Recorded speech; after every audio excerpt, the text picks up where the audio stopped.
Kinumpirma ng Governor ng Catanduanes ang zero casualty sa kanilang lalawigan sa kabila ng matinding hagupit ng Super Typhoon Pipito. Sa kabila nito, patuloy na nanawagan ang LGU ng tulong mula sa pamahalaan. Si Nino Luces ng PTV sa Balitang Pambansa. Nananatiling zero casualty ang lalawigan ng Catanduanes matapos manalasa ang Super Typhoon Pipito noong Sabado. Ito ang kinumpirma ni Governor Joseph Buboy Cua kung saan sa mga oras na ito wala pang nai-report na namatay, nasugatan o nawawala matapos bayuhin ng Pipito o bayuhin ni Pipito ang lalawigan, partikular ang mga munisipyo ng Higmoto, Bagamanok, Viga, Pandan, Panganiban at Karamuran.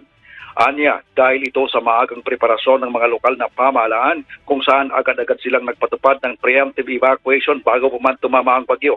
Ayon pa kay Cua, labis ang dalang pinsala ng Super Typhoon Pipito sa mga bayang nabanggit kung saan naramdaman ang kasing lakas ng bagyong Rolly noong 2019. Nanawagan naman ng tulong ang gobernador sa pamahalaan at sa mga pribadong individual na tulungan sila sa mga pangangailangan ng mga biktima ng bagyo.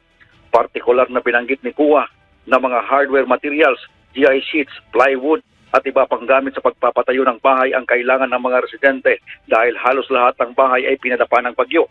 Samantala, naghahanda naman ang Team Albay para tumulong sa mga biktima o sa mga naging biktima ng bagyong Pipito sa Catanduanes. Ayon kay Engineer Dante Baclao, ang OIC ng APSIMO, magtutulungan ng lokal na pamahalaan ng Albay at opisina ni Congressman Joey Salceda para sa relief operations sa Panay Island sa munisipyo ng Panganiban. Dito kasi unang naglandfall ang Super Typhoon Pipito noong Sabado ng gabi. Ito rin daw ang lugar kung saan laging huling nabibigyan ng tulong sa tuwing tinatamahan ng bagyo dahil malayong-malayo ito sa sentro ng bayan ng Panganiban.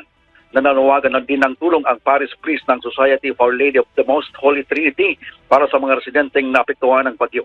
Mula sa PTV Legazpi, Nino Luces para sa Balitang Pambansa. Maraming salamat, Nino Luces.